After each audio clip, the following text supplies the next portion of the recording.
ये 6 बातें जिसमें होती हैं वो सुख के लिए कार्य तो करता है पर विपत्तियों में बार बार डूबता रहता है।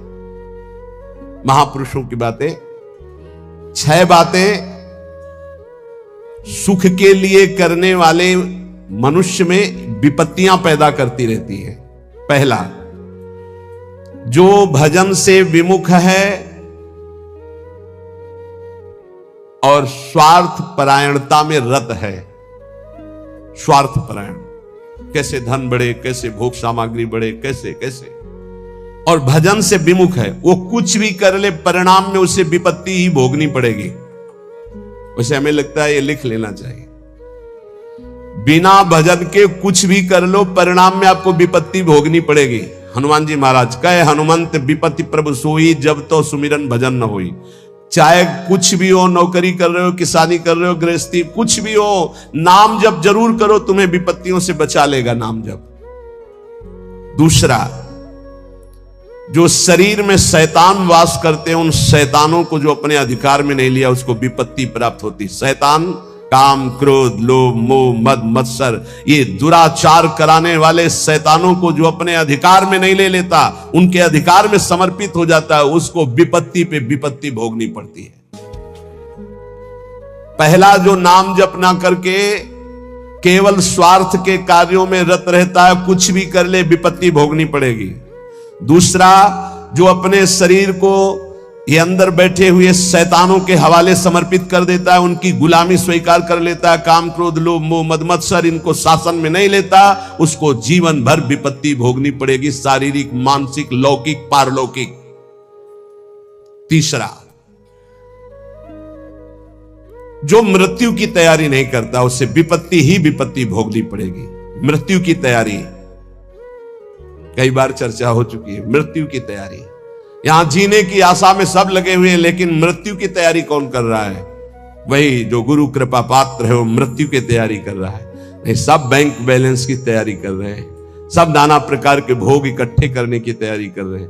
तुम्हारे बाप बाबा तुम्हें इतना कमा के नहीं देंगे कि तुम बैठे बैठे खाओ, तो तुम कमा के जब इतना जाओगे ना, तो ये बैठे बैठे इतना उपद्रव करेंगे कि जेल जाएंगे, नरक वाले काम करेंगे।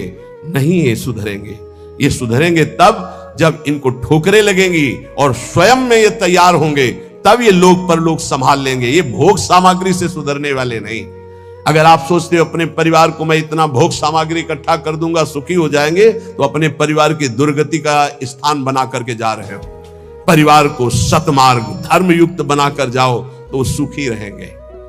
अधर्म से कमाए हुए धन से परिवार को सुखी करने की चेष्टा करने वाला हर समय विपत्ति में ही फंसा रहेगा समय आने पर। मृत्यु की तैयारी न करने वाला विपत्ति में फंसता है। चौथा है, जो दूसरे के रिझाने में पूरा जीवन बर्बाद कर देता है। दूसरे के रिझाने, ईश्वर से विमुख होकर दूसरों को संतुष्ट करने में पूरा जीवन व्यतीत कर देता है, उसको विपत्ति भोगनी पड़ती है। पांचवा, जो सतोगुणी भोजन, सतोगुणी वार्ता, सतोगुणी कार्यों को छोड़कर राजसिक और तामसिक भोजन करता है, राजसिक तामसिक क्रियाएं और वार्ता करता है, उसे विपत्ति भोगनी पड़ती है। छठवां, जानते हुए अपने दोषों का समर्थन करता है और दूसरे को निंदास्पद शब्दों से संबोधन करता है। बड़ा विचित्र समय आ गया है। कल एकांतिक में कह रहे थे कि हजारों लोग जिस बात को आप मना करते हैं उसका सपोर्ट कर रहे हैं, तो फिर हम उसी बात को मानेंगे जिसे हजारों लोग, तो हजारों लोग गलत करें तो गलत को गलत नहीं बोलोगे, सपोर्ट करने लगोगे। हजारों गलती कर रहे हैं तो तुम उसी गलती को सपोर्ट करोगे। हजारों शराब पी रहे हैं तो तुम शराब को सही मानोगे। हजारों मांस खा रहे हैं तो तुम आप उसको सही का निशान दे दोगे। हजारों व्यभिचार कर रहे हैं तो तुम सही का निशान दे दोगे। तुम्हारी बुद्धि भ्रष्ट हो गई। धर्म शास्त्रों के विरुद्ध आचरण करने वाले चाहे करोड़ों हो जाएं तो भी उसका विरोध होता रहेगा। अगर अंदर से आप विरोध करोगे तो निकल जाओगे दुर्गुणों से। यही बात कह रहे हैं, अपने दोषों का समर्थन करने वाले की दुर्गति होती है, विपत्ति में फंसता है। भगवान कह रहे त्यागात् शान्तिरनंतरम, और उपदेश दिया दे रहा भोगात् शान्तिरनंतरम। शास्त्र सम्मत जगत गुरु भगवान श्री कृष्ण की बात से बढ़कर किसकी बात होगी? ब्रह्म ऋषि जन भगवान की ही तो दी हुई बातों का अनुभव करके बोलते हैं। ये कौन सी रीति चल गई है? मनमानी आचरणों को साधना कहा जाता है। अपने दोषों का समर्थन करके उसे कहा जाता है वो पुराने जमाने की बातें थी, अब ये बातें माननी पड़ेगी। नहीं, ये 6 बातें जिनमें हैं उनको विपत्ति भोगनी पड़ेगी। करते सुख के लिए परिणाम दुख मिलता है। जो आनंद की प्राप्ति करना चाहते हैं वो जगत में नहीं है, वो प्रभु में है। इसलिए सहनशील बनो।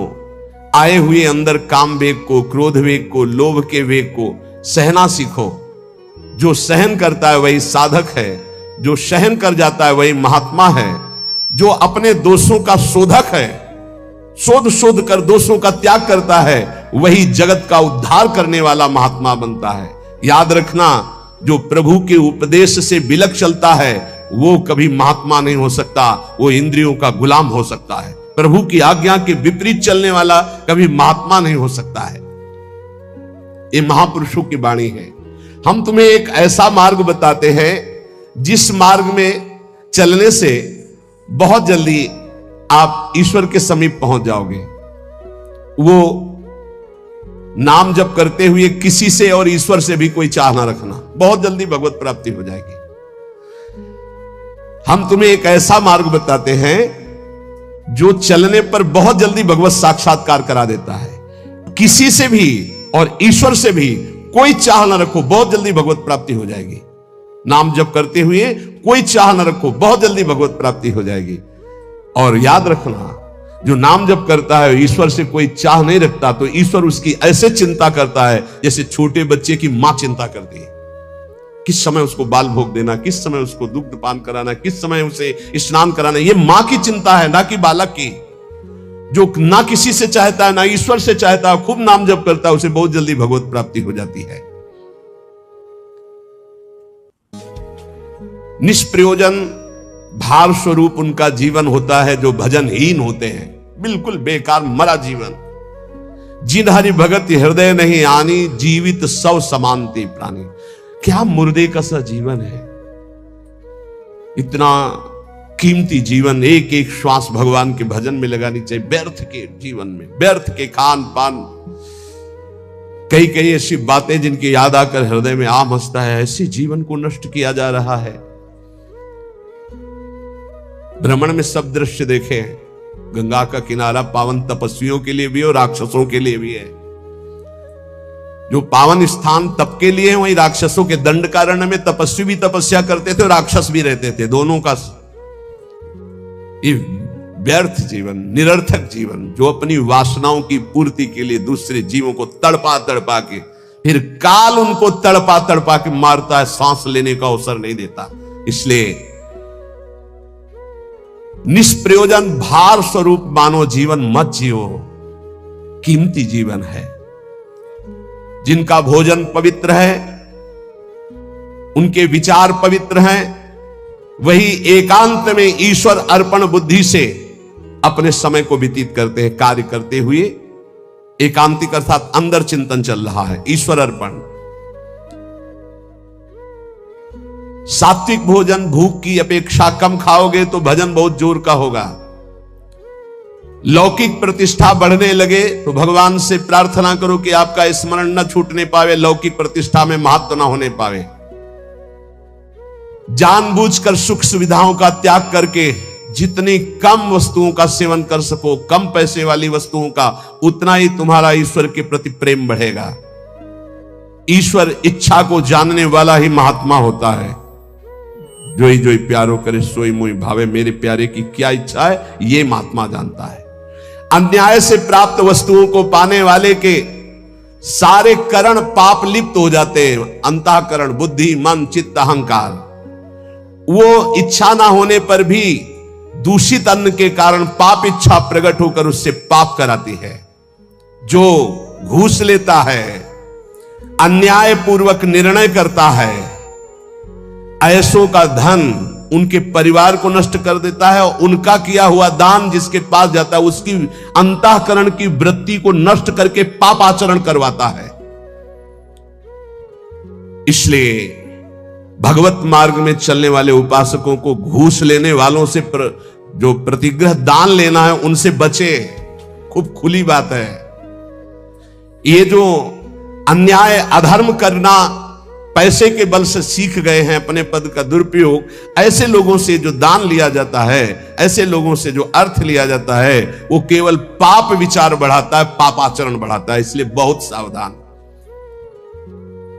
देखा महाप्रभु चैतन्य देव से जब महाराज प्रताप रुद्र बड़े महाभागवत थे, उनके दर्शन करने की बात सामने रखी गई कि वो दर्शन करने आना चाहते, तो उन्होंने कहा तुमने क्या समझ रखा है?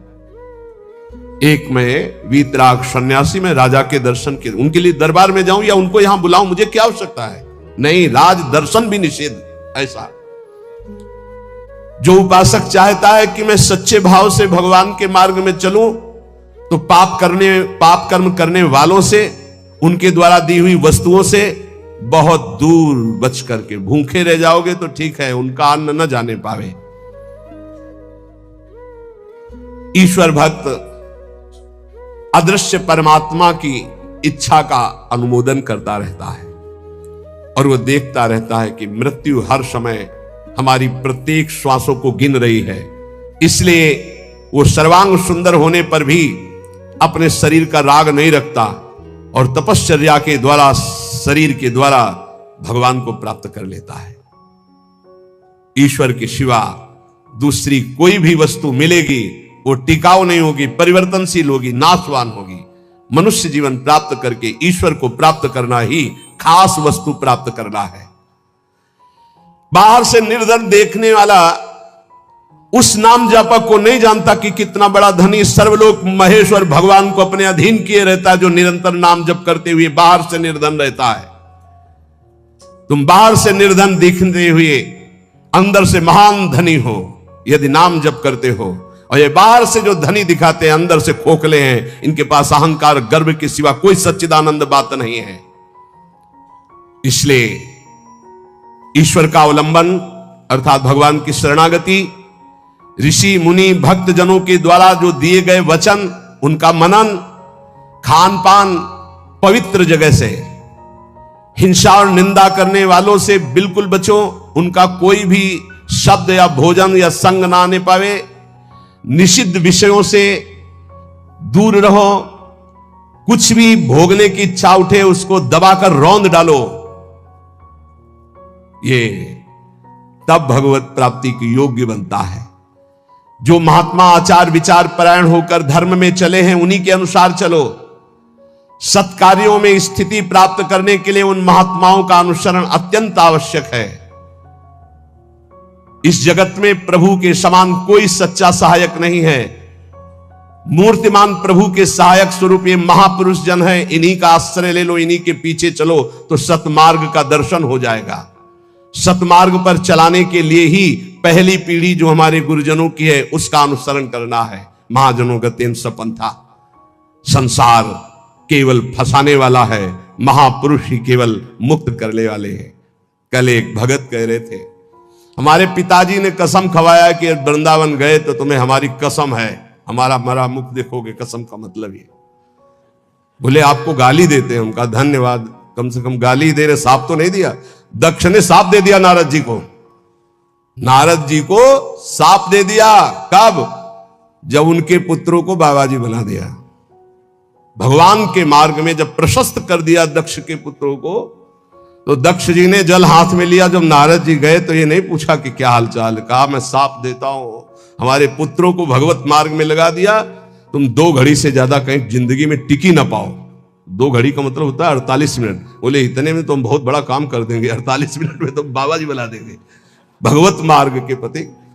बोले आपके प्रवचन सुनकर हम माला जप करते हैं, वाणी पाठ करते हैं, थोड़ा तिलक लगा लेते हैं, वृंदावन की, तो वो कहते हैं हमारे लड़के को बर्बाद कर दिया इस नाम लेके। तो बात सही है, जो अपनी श्वासों को व्यर्थ में बर्बाद करते हैं, शराब पीते हैं, मांस खाते हैं, बेविचार करते हैं, गंदे आचरण में चलते हैं, क्या कैसे माता पिता हैं इस बात के लिए राजी हैं कि मेरा बेटा नरक जाए, इस बात के लिए राजी कि मेरा बेटा गलत आचरण करे, और वही शराब पी के जब आवे तो 2-4 मुझे थप्पड़ मार के घर से बाहर करे, ये आचरण। अगर माता पिता को भगवान मानकर उनकी सेवा करो। वो कह रहा था कि आप अपराध भर हमको ना बोध कराएं, तो एक बार अंदर से इच्छा कि अपने बाप को उठा के पटके और खूब धुलाई करें। तो हम कहा अगर हमें मित्र मानते हो तो एक शब्द भी कटु मत बोलना। गुरु मानते हो कि नहीं वो तो तुम जानो, दोस्ती के लिए तो हम हाथ फैलाते हैं, हम हित मित्र हैं। अगर हमें मित्र मानते हो तो ऐसे माता पिता के रोज पैर छुओ, उनमें भगवान की भावना करो और मेहनत करो, लेबरी करके भी कमाओ और उनको खवाओ पियाओ, और वो जब हमारी निंदा करें तो कान में अंगुली डाल लो और अपने सतमार्ग में चलो। बड़ा विचित्र समय है। जो माता पिता प्रथम गुरु कहे गए हैं, भगवान के मार्ग में चलाने वाले या सतमार्ग में चलाने वाले या संसार में कदम हमारे जो बढ़े, धन्य है वो मां जो अपने रक्त को दुग्ध बनाकर मुझे पान कराकर इतना बड़ा किया। धन्य है वो पिता जो मेहनत करके हमको पढ़ाया लिखाया। अब वो चाहे जितना कड़ुआ बोले, हम उसे भगवान की तरह पूजेंगे। सबको ये मानना चाहिए। उनकी वृद्धावस्था है, वो कुछ भी बोल सकते हैं, बड़े लोग हैं, हमें उनकी सेवा करनी और सतमार्ग में चलना है।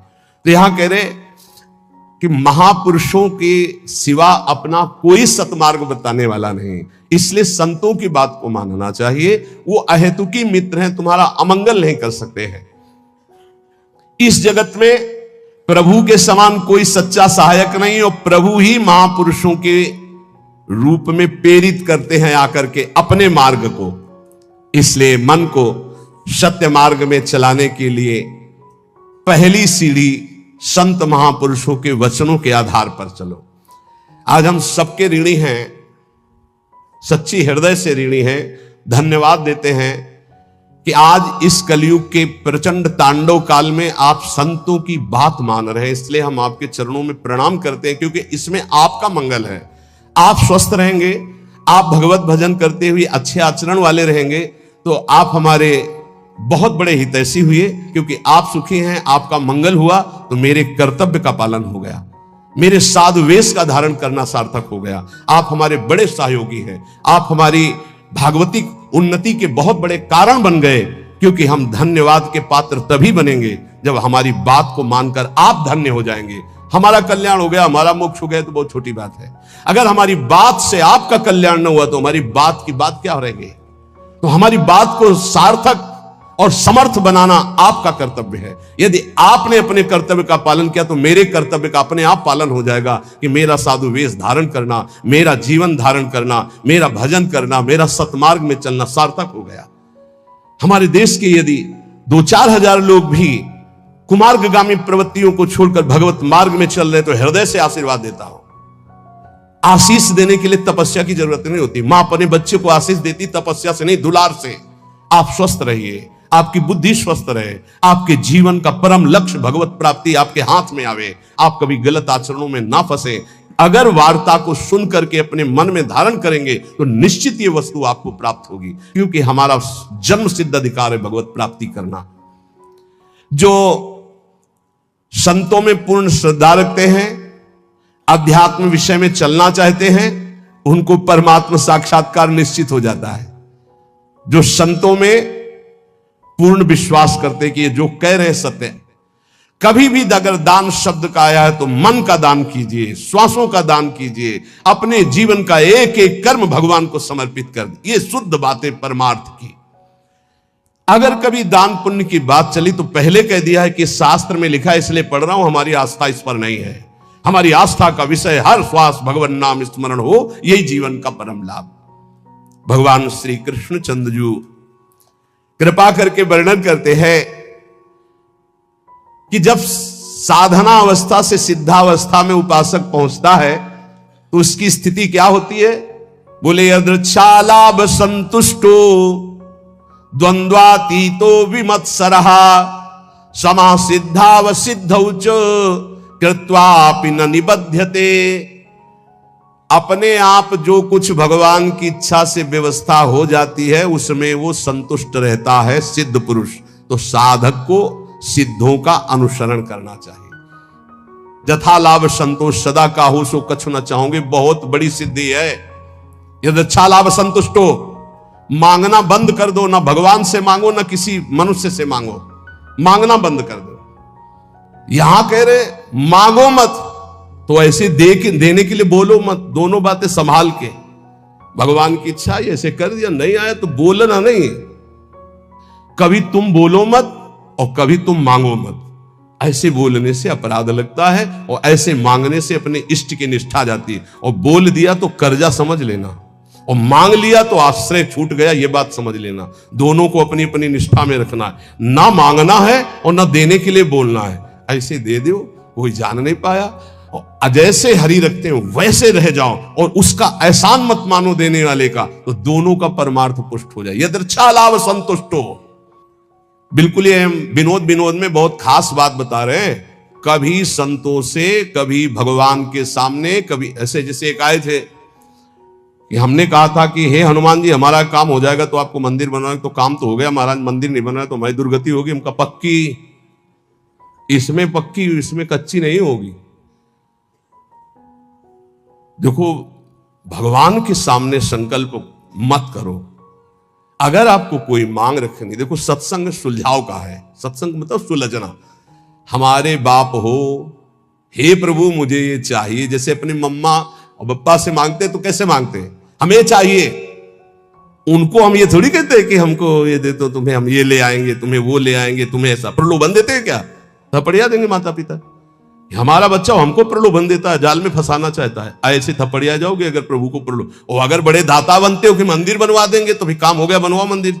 नहीं बनवाओगे तो फिर भगवान का जो विधान है वो आपको फिर परेशान करने लगे। कभी संकल्प मत करो, कभी भगवान के मंदिर में कुछ वादा मत करो, कभी संतों के पास कोई वादा मत करो। वादा करो तो फिर अक्षरशः पूरा करो, नहीं मत करो वादा। अपनी मांग रख दो।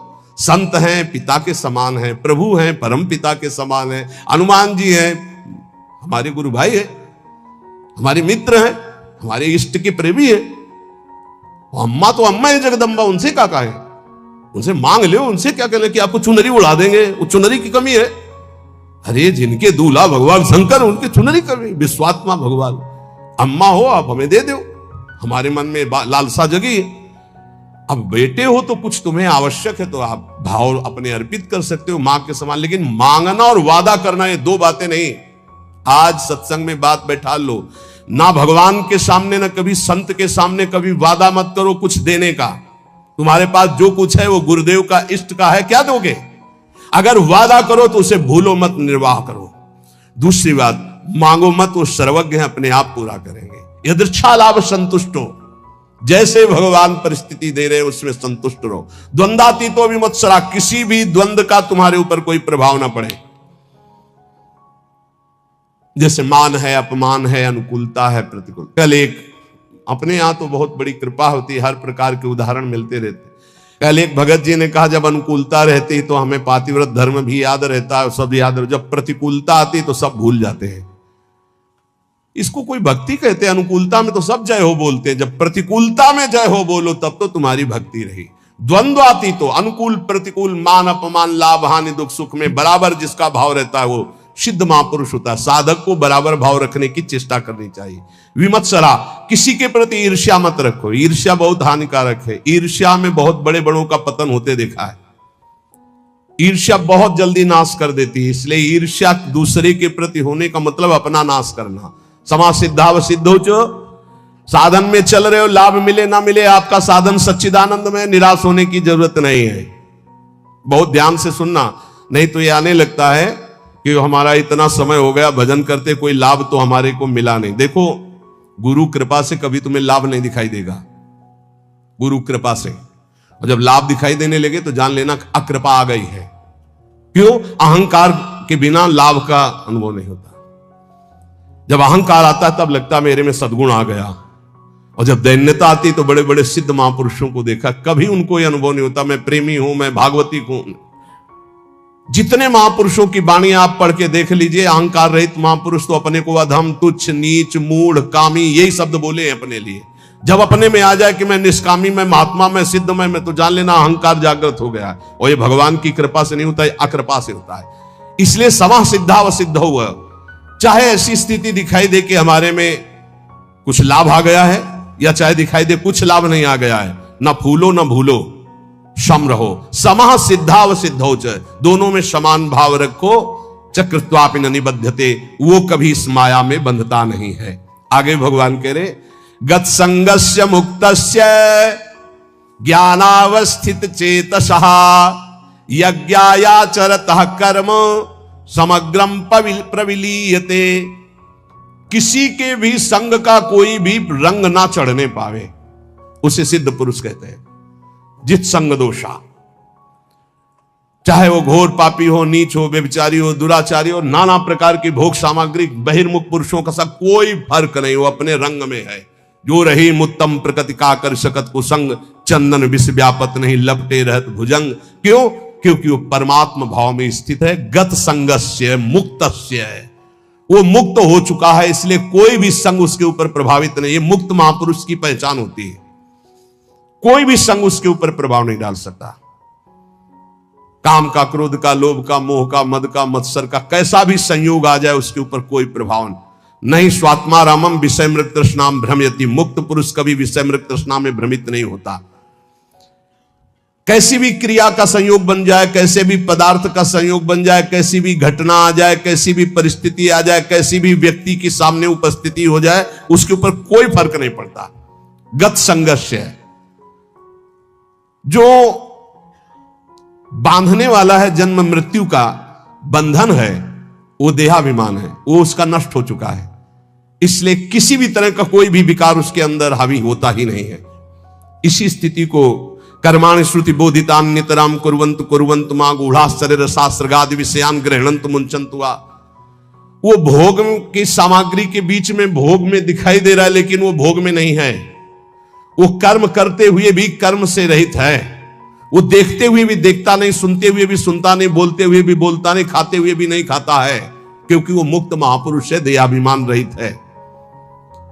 लोक संग्रहार्थ उसके धर्म कार्य हो रहे हैं, लेकिन उनका कोई फल नहीं है। वो असंग है। क्यों?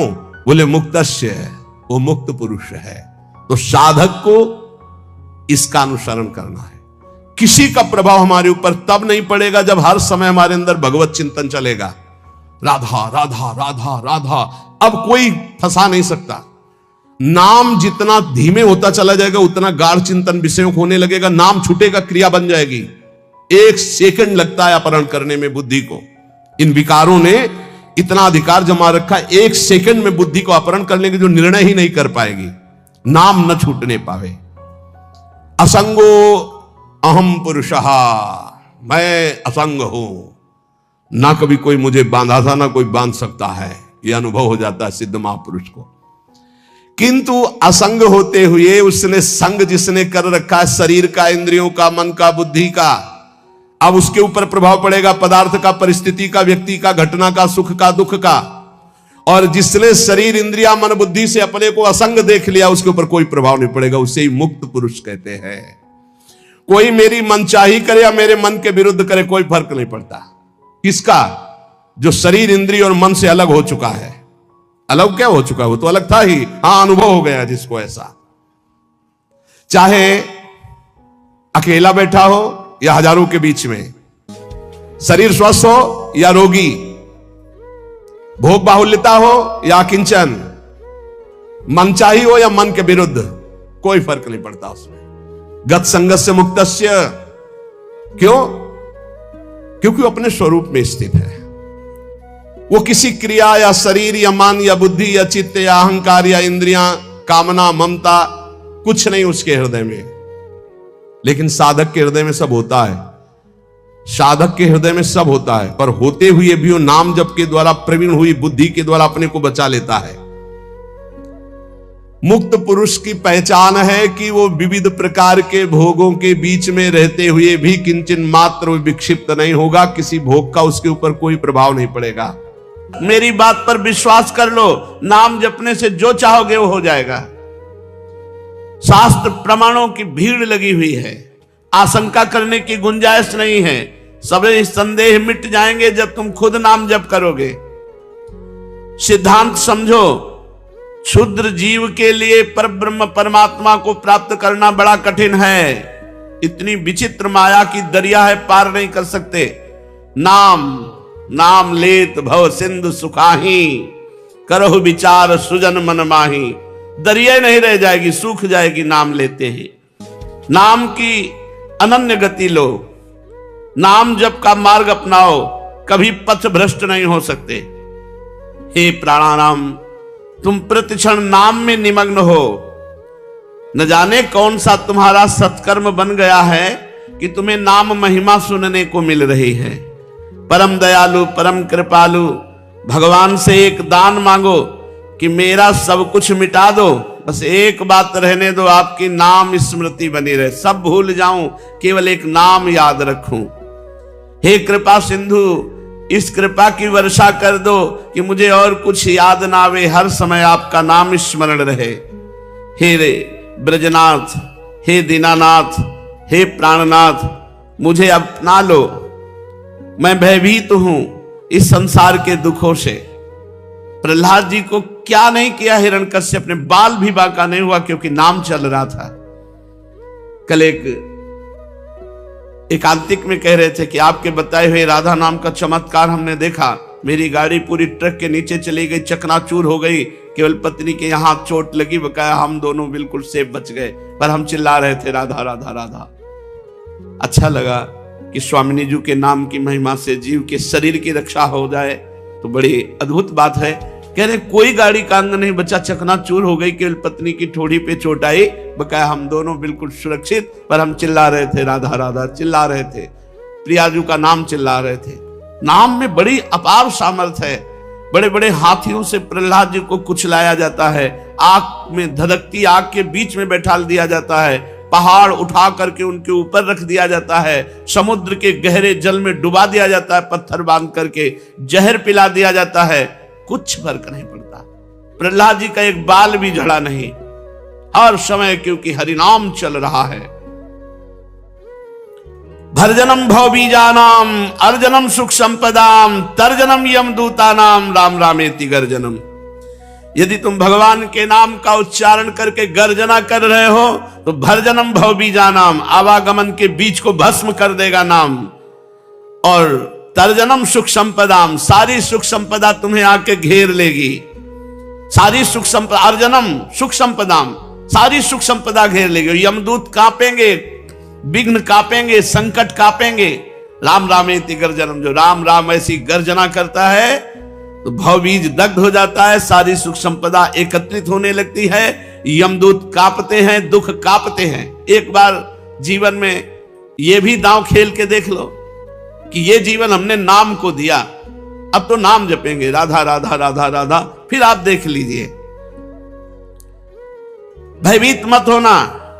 देखो, जीव जब तक मेरा नहीं होता, बिल्कुल सच्ची बात है, तब तक उसे संकट विपत्ति और दुख घेरे रहते हैं, और जब मेरा हो जाता है, पूछो ना, मैं तुम्हारा हूं ये तो मैं कह रहा हूं, लेकिन तुम कहो कि हे भगवान मैं आपका हूं। भगवान तो कह रहे ममैवांशो, तू मेरा है।